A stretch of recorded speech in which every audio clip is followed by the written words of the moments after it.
All right, another awesome Pocket Change market report. I'm your host, Sean, and I want to thank you guys for your support of Blue Ridge Silverhound.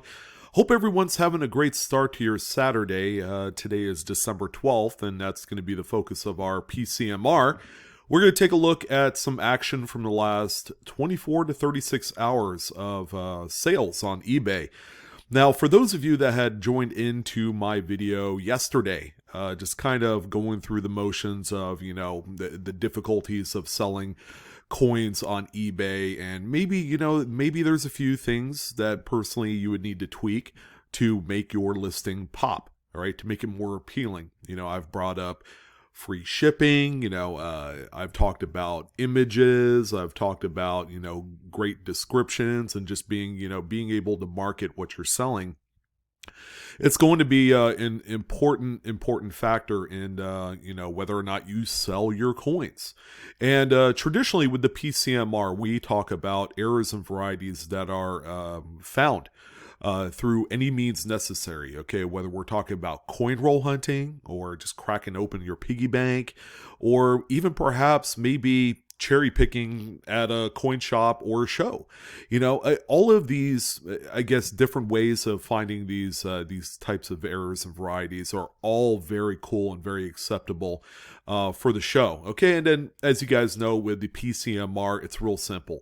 We don't talk about graded coins. And the big reason is, when you have a coin that is worth probably 10, 15, 20 bucks, or maybe even a little bit higher, we would all agree that it wouldn't make any sense to grade these, okay? Typically with a grading company, even, the lowest on the totem pole, expect to pay 15, 20 bucks a coin, if not more. Okay, PCGS charges a variety attribution fee, okay, above and beyond the regular grading fee. So, take that into consideration. Sometimes you just don't need to grade it, especially if you're looking to flip it. And I know selling these coins isn't all about that. People do enhance their collections with some pretty remarkable finds. They put together albums and portfolios and things like that to really enhance the numismatic experience. So it kind of goes both ways. But if you're looking to make a quick buck, which I know a lot of people are doing, people are either on vacation or they're out of work because of this whole COVID thing, take this into consideration. If you are still able to get rolls from the bank, congrats. You might have your kind of like gateway into making some extra money during the holidays. So we are going to go ahead and take a look and see what's hot. And, while we're at it, since I did do that video yesterday on just enhancing your eBay experience, so to speak, I'm also going to bring up a few pointers based off of what I've seen, and these are all highlighted in these individual listings on eBay that we're going to talk about. Maybe, a certain picture needs to be focused, or, things of that nature. All right, so I'll point those out to you so that way you guys can try and tighten up those photos or descriptions. That's going to be important. So let's go ahead and jump right into the very first listing. So the first couple coins on the list, if we're going to start it out right, might as well, right? So the first two listings are from a dealer by the name of Sullivan Numismatics. Okay, this gentleman's been in the game for a long time, and he deals specifically with U.S. Mint errors. Even check out his website, sullivannumismatics.com. And he also sells on eBay. Now, the coins he sells on eBay are kind of like on the minor side, if I had to say. But this is great. This is right in our wheelhouse. We're going to find coins that look like this, starting with this 1976 Jefferson Nickel. Now, at first glance, it really doesn't look like a whole lot, but if you looked at the base of Jefferson's bust right here, it most certainly has a blob of metal. Okay, I've talked about these before. This is a Cud die break. So the minting presses are subjected to tons of wear and tear. Okay, these coins are minted at a pretty rapid pace, and after many thousands, if not tens of thousands of strikes, things begin to break down. Okay, same way with an automobile. You put a ton of miles on it, it's not going to be as perfect as when you first bought the car, correct? So in this particular case, the die, okay, goes through just an enormous amount of wear. And eventually there's going to be little stress cracks and, eventually little pieces are going to fall out. And then when they do, they look like this, right? It becomes a void. Now, what you're going to want to kind of audit yourself when you find one of these is make sure that on the opposite side of the coin, on the reverse or the obverse, it depends on where that cut die break is, that there is going to be weakness. That's normal. And that's what you want to see in these coins. So this first one right here sold for $42.89. I would say bar none, cut die breaks have been just a majorly consistent seller on eBay. If you find them, normally they sell for between $20 and $100. And depending on how big they are, they can even exceed that. So these are just a supreme coin to sell when you find them. You don't need to grade them necessarily. They're neat enough that there is a huge secondary market, and you'll most certainly make some money off these. All right, the next coin that we have here is a 2001 Philadelphia Vermont State Quarter. Now, obviously, the front of the coin has a lot going on with it, and it's real simple. When you see this kind of weakness on the front of the coin, there's a lot of strike through. Okay, the mint employee had applied new grease to the squeaky wheel, so to speak, where actually it's applied to the dies. So when they don't clean or minimize the amount of grease that's on the dies, it has to be struck through. And those first few strikes after the new application of grease, all right, you're going to get a lot of weakening on the devices of the subsequent coins that are struck. So on this particular case, a lot of the grease was on the obverse die. There is a little bit on the reverse, not a whole lot, but you can see a little bit of weakness as well. This particular coin sold for $17.50. Now, you guys are probably asking, how did Sullivan get so crisp of images? However, they look and appear kind of gray. It's real simple. These are scanned images, like in a flatbed scanner or some style thereof. You can actually see the white of the bed backing of that. But normally with a flatbed scanner, you get images that look like this. While very detailed, they're kind of flat looking. I would say they work pretty well on coins like this, where they've been subjected to a little bit of circulation wear. Okay, the luster won't mean a whole lot. It's more of the error type that really drives the price of this coin. All right, so the next coin that we have here is a 1955S Lincoln Wheat Set. Now, the coin is in pretty nice condition. I would say it's probably like a mid-state 65-ish coin. There's not a whole lot distracting about it. The seller had pitched this one as being a struck-through cloth. Okay, and I see what they're talking about here on the reverse of the coin. However, there's no textile, cross-hatching of what would be a piece of cloth. And as a matter of fact, the irregularity of the strike through, would be anything else. It could be a hardened piece of grease with debris in it. You just never know. But this is definitely a strike through, not a struck through fabric based off of what I see. It's just not that big enough. And you don't see the crosshatch patterns. But this is a really nice high-end coin. If you have like rolls of BU cents, make sure you look on both sides of the coin. You could find something like this. This one here sold for $24.49. Typically, this would be like a 25-cent coin without the strike through, but the error really makes this one appealing. Okay, so the next one that we have here, you're probably going to get a little bit of a photography lesson, but anyways, let's talk about the coin first. It's a 1979 Lincoln Memorial Cent. As you can see, it is struck well off center. Per the seller, 70%. I would say that's pretty accurate, plus or minus 5%. This coin right here sold for $54.20. The real big key with off-center struck coins, and I'm not saying that this is something that you're going to be able to find going through bankrolls because the coin is a regular size type of shape at this point. But a full date and possibly mint mark, if they show up on the off-center struck portion of the coin, that is going to be where all the desirability lays. And when you have a coin like this, okay, which is in pretty decent shape, you better believe that there is going to be some secondary market desirability. Now, let's talk about how I could personally improve on this photo. And, a little bit of photography tip for you guys. Okay, choosing the background that best suits your coin photography is important. Now, usually with coins that are darker in color, so this Lincoln cent is obviously kind of more like a brown, maybe kind of like maybe a red brown. But it is a much darker color. So when you complement it with a background that is just about the same color as the coin, it makes the coin stand out less. Okay, so even though this coin brought home $54, would a lighter colored background make more difference? It might have. It might have drawn in more visitors to take a look at this particular auction.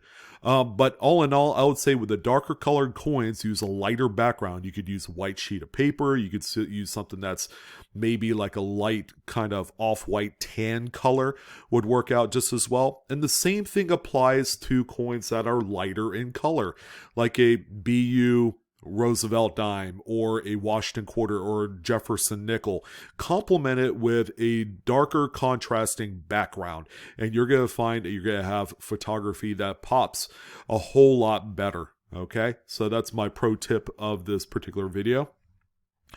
Much like this one, I mean, this is perfect. Okay, the subtle blue background is fantastic. Okay, it really makes the features of the subject coin stand out. So what we have here is a 1958D Lincoln wheat cent. And I'm going to tell you straight up, aside from what I'm about to show you, there is nothing special about this coin on its face. But if you look closely, this coin, and thanks to the arrow being right where it is from the seller, okay, you can see a little bit of a die gouge. Okay, this is actually a raised little feature under the mint mark right here. And this coin was effectively pitched as being a flying D. How cool is that?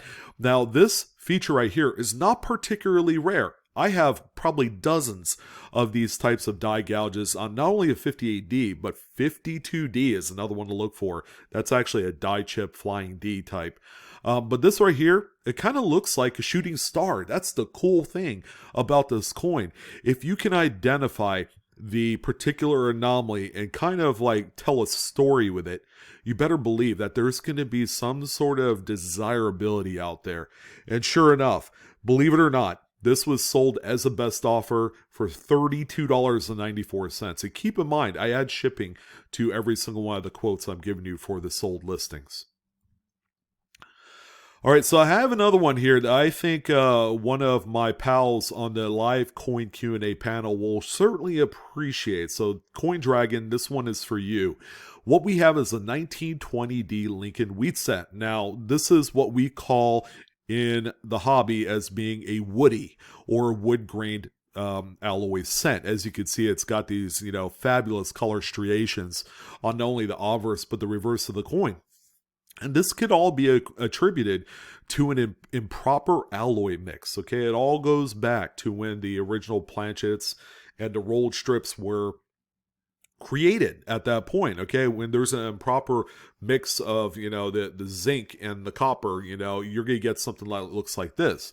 And I actually have a coin toward the end of this broadcast that'll best highlight what the coin would look like after prolonged circulation. Okay, this looks pretty when they're a nice higher grade shape, but when they get used, you'll see exactly what these coins turn into.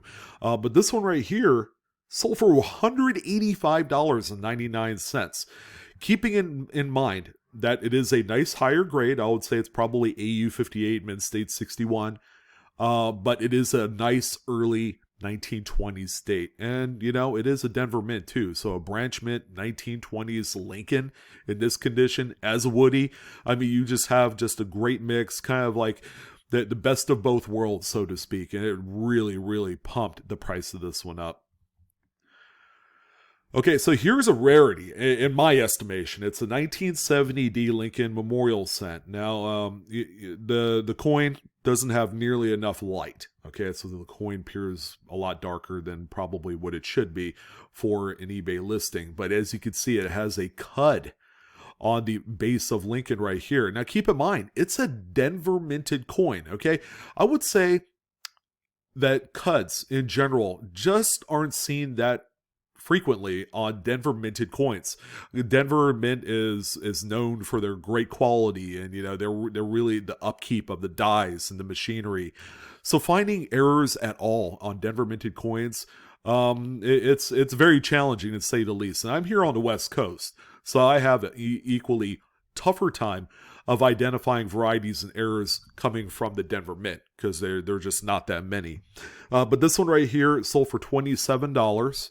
There's a close-up of the cud for you, so you can see what that looks like. Pretty nice, very deep. And yeah, we're going to get on to the next one. How about Roosevelt Dime? And 1999, I think I talked about one of these a few weeks ago. But this one is struck off-center by about 10%, give or take a few percentage points.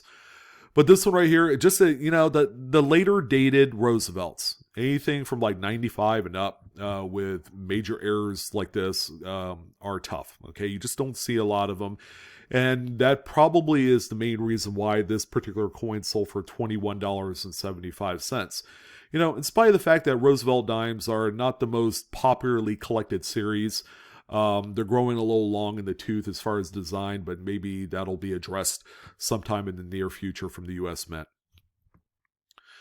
And here's another unlikely coin to find on here. It's a 2018 Philadelphia. Now, this is in Apostle Islands National Park quarter.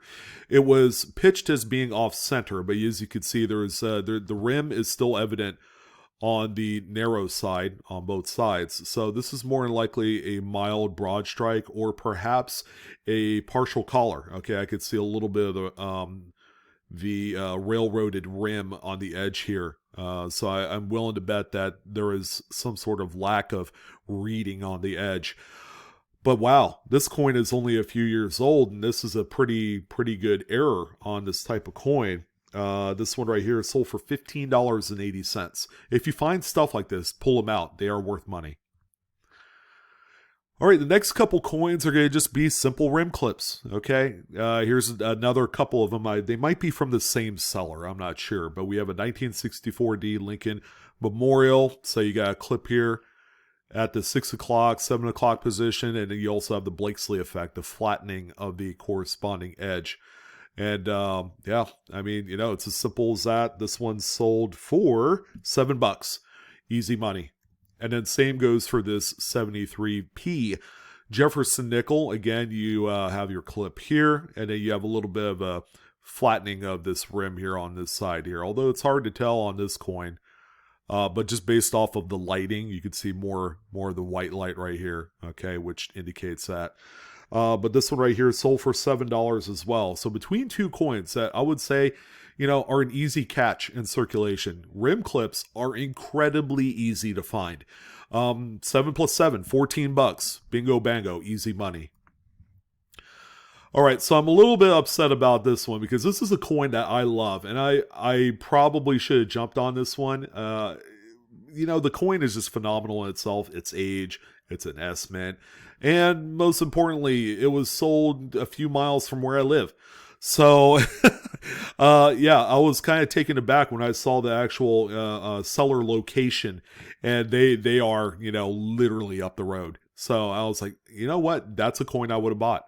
I love the earlier, pre-Roaring 20s mint errors. This is a 16S Barber dime for all crying out loud. It's off-center by about 10%, and it's just a great overall example. Yeah, it has a little tiny scratch here.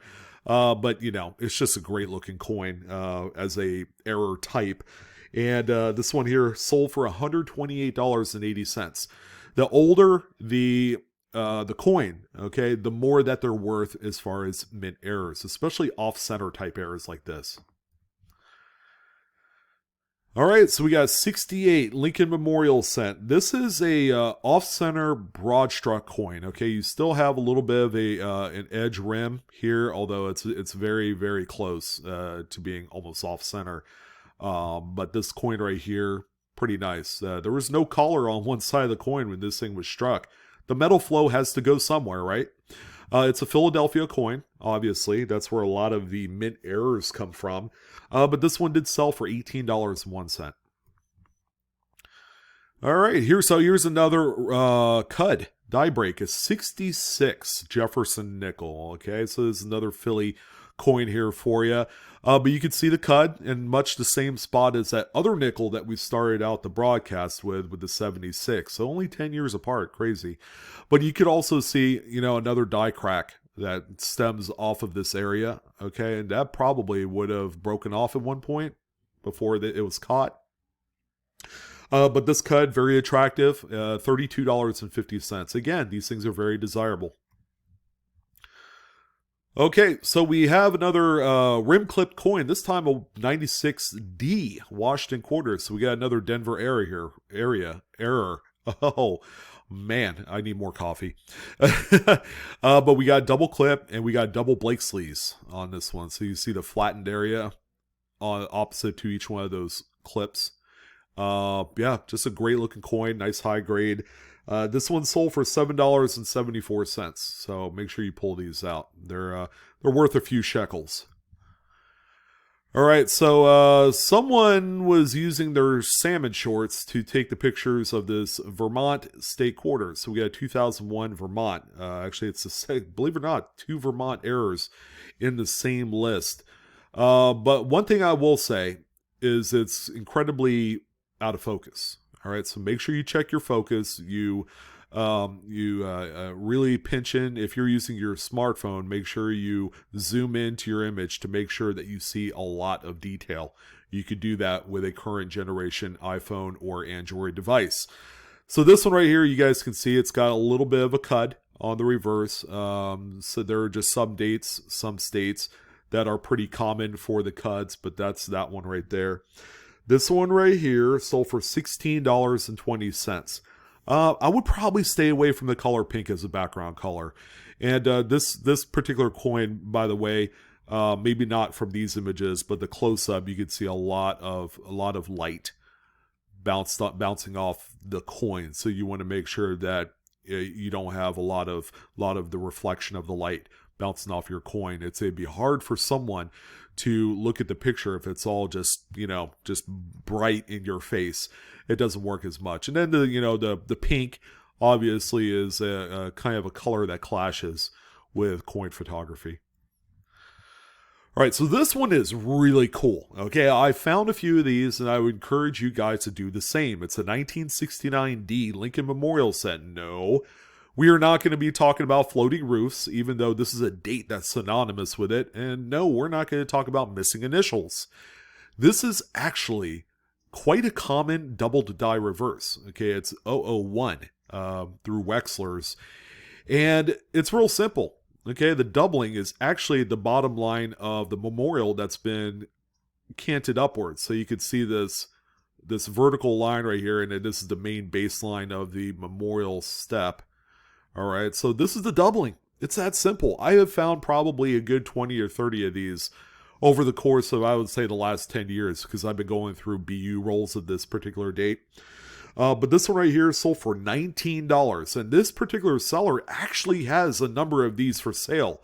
He's actually doing a quantity auction, or what they call a Dutch auction, where he has these in quantity and all you have to do is buy it now. They're all BU. You know what you're getting. You can buy one. You can buy 10 of them.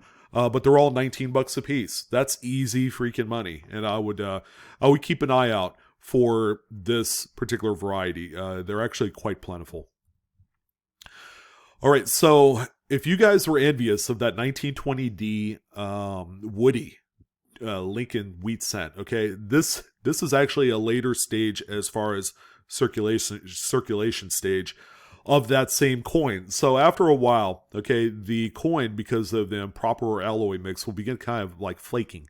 All right, I would say that it's kind of like a type of lamination at that point, where the metal just kind of flakes off. You get the striations still. And you see it's on both sides. Okay, it's affecting the obverse more. And of course, this coin is in just poor shape as it is, with all the corrosion and spots and all that stuff. So the coin is by no means attractive in that regard. But this one right here, Get this, sold for $37.94. Okay, it's just a great kind of like sample piece of this type. And I got dogs barking in the background. I do apologize about that. All right, so we got 1972 Lincoln Memorial cent, and this particular coin right here is the feature kind of model coin for the list. There has been an increasing amount of... All right, sorry about that, guys. I had to take a little pause to, the natives are restless in the house, so I was trying to calm them down. The dogs, that is. All right, so back to this coin, 1972 Lincoln Memorial cent. This is, of course, this is the date that everybody's been searching for. It's so hard to find actual BU rolls of this date anymore, especially at a reasonable price, because of just all of the doubled die types that you could find for this date. It's incredible, okay? And I would say that if you're able to still obtain just virgin BU rolls of 1972 Philadelphia's, I would certainly do so before the market completely dries up, because they are drying up at a rapid pace, and especially at the local level. I mean, coin shops probably don't have too much or too many rolls of 1972. They just don't. Even they know those rolls are kind of like, gold mines. They really are. And this is a testament. This one coin right here that's sitting in this 2x2 flip is actually a great doubled die. This is FS 108. So this is the 8th die type of this doubling, and it's one of the strongest. It's not 001 or 101. It's not 104, which is the most rarest. But this one right here is quite strong, and the coin is in such superb shape that I have seen this coin increase by about 100% within the last 6 months. Okay, there is a all of a sudden kind of like this trending resurgence of every single double to die. I would say all the way up through, I guess, maybe 110, FS 110, or 109, or whatever the highest is for an FS number. But guys, if you got these in high grade and they're not graded, I would say maybe hold on to them. Maybe consider sending them off to NGC or Annex, because people are paying a buttload of money for these coins raw. And I would think they're either adding it to their collection or maybe getting them graded and possibly flipping them. But anyways, here's trust in God in the motto. Look how strong this is. And it's one of the strongest doubling for the date as well. I mean, FS 101 is, of course, the kind of like doubled die with the strongest date doubling. But this one also is just really strong. You can see the splitting and the numbers, the notching, and just this coin is just downright oozing machismo. And then, of course, Liberty, you say have a lot of doubling in here as well. It sold for $124.95 at a really nice mint state FS 108, where I would say, 6 months ago, this was a $50, $60 coin. It just goes to show you that the market is just continuously spitting out all sorts of money for ideal varieties like this. So if you got them, keep them, hold on to them. If you want to sell them, just know that you're going to do okay. Again, pictures are going to be important. See how great these close-ups are? You're going to have to match somehow, some way, the quality of these images. And then finally, we're going to end it off on a beast of a coin. Now, this is probably not something that you'll find in pocket change. Obviously, this is a coin that if you're lucky enough that you could cherry pick, you're probably going to pay a little bit more, but guarantee you that the market for coins like this is just amazing. 1891 Liberty Head Nickel. And this one is off center by about 10-15%. The coin does have what I would consider to be a cleaned surface. So the coin was cleaned at one point. It just has, some of the hairlines and all that stuff that I would say are kind of like red flags for cleaning. But still, there is nothing more gorgeous than an off-center or some sort of error of some of the early coins, especially something as high grade as this example, where you have full Liberty, which is always an issue on Liberty Head Nickels. It's really easy to come across good and about good in VG. Liberty had nickels with a completely worn Liberty, but this is kind of like a different date. 1891, pretty cool coin. I love this thing. It sold for $162.50. Even with the cleaning, it's worth every penny. And I would venture to guess that, there aren't a whole lot of these left out there. And it's just going to be a matter of picking them up as they come into the marketplace. If you're looking to enhance your collection, these are a worthwhile pickup. They're going to be worth so much more money in 5 to 10 years, that if you don't buy things like this, you're going to look back and wish you did. That's how I feel about early, type errors like this. But that's going to go ahead and do it for us, guys. You even got barking dogs. And you got, your boy Blue on the old microphone. I want to thank you guys for joining in. Best of luck in all of your searching endeavors. Happy holidays. Merry Christmas. Happy Hanukkah. Whatever you guys do, okay? Have fun this holiday season. There's a lot of coins to search out there if you can find them. Don't forget to like, share, subscribe. Hit that bell for instant notification. And as always, Coinaholics, we are discovering together. You guys take care, enjoy the hunt, and I'll see you on the next video.